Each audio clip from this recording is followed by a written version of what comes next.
नमस्कार, मी विजय आपणा सर्वांचे स्वागत करतो एका नवीन व्लॉगवर। आत्ता आपण जाणार आहोत ते एका रानभाजीच्या शोधात, ते म्हणजे टाकळ्याची भाजी।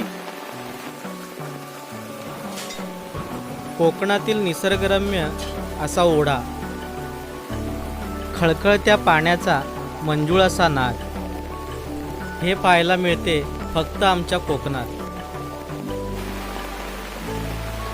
बहुगुणी व शरीराला अत्यंत उपयोगी अशी टाकळ्याची भाजी आता आपण पाहत आहात।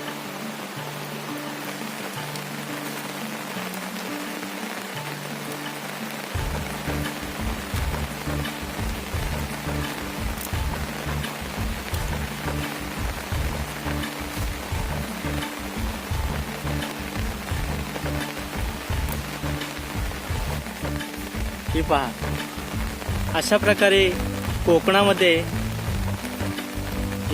या भाजीला खूप महत्त्व आहे। ही भाजी फक्त पावसाळ्यातच रुजून येते। पावसाळ्याच्या सुरुवातीला रुजलेली ही भाजी आता अत्यंत खाण्यायोग्य व साधारण एक वीदभर एवढ्या उंचीची झालेली आहे। त्यामुळे ही आता चांगल्याच प्रकारे खाण्यायोग्य झालेली आहे। या भाजीची ओळख म्हणजे कोकणचा रानमेवा किंवा कोकणची रानभाजी असाही आहे।